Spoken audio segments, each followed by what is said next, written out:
Have you ever been in a conversation with somebody and then a third person walks in at just the absolute worst time and takes something that you said and rips it completely out of context and then runs and tells everybody else what you said, even though that's not at all what you meant? Yeah, well, God doesn't like it when we do that with the Bible either. I'm Jeremy, and this is a series that we are calling In Context, where we take commonly misused Bible verses and we put them back into their context and find out what they really mean. Yeah, put that thing back where it came from, or so help me. So help me, so help me, and cut.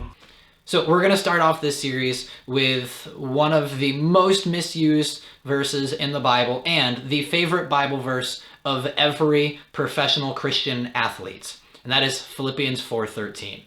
I can do all things through him who strengthens me. So a lot of people take this verse to mean that they can do all things.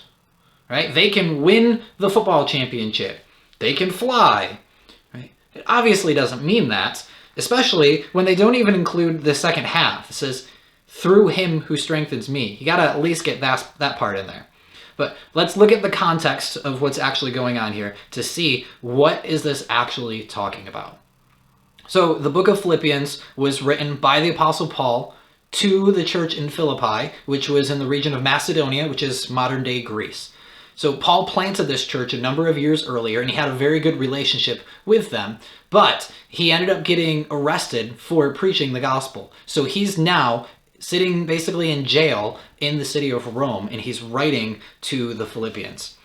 So he starts off in chapter 1. He says in verses 12 and 13, he says, I want you to know, brothers, that what has happened to me has really served to advance the gospel, so that it has become known throughout the whole imperial guard and to the rest of my imprisonment is for Christ.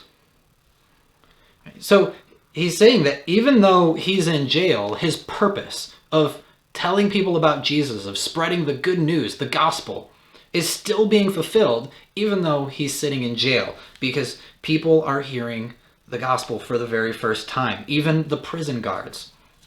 So when we skip over to chapter 4 and we start reading in verse 10, Paul says, I have rejoiced in the Lord greatly that now at length you have revived your concern for me. You were indeed concerned for me, but you had no opportunity. Not that I am speaking of being in need, for I have learned in whatever situation I am to be content. I know how to be brought low, and I know how to abound. In any and every circumstance, I have learned that the secret of facing plenty and hunger, abundance and need, I can do all things through him who strengthens me.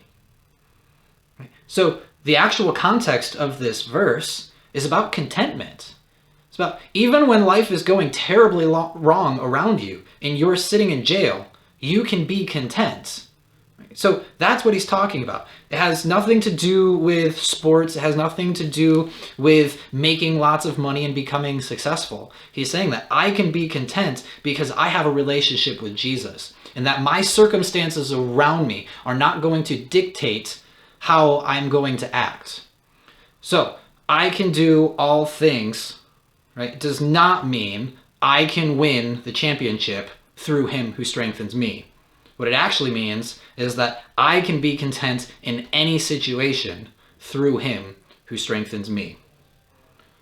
So I hope that was helpful, and don't forget, please read your Bible in its context.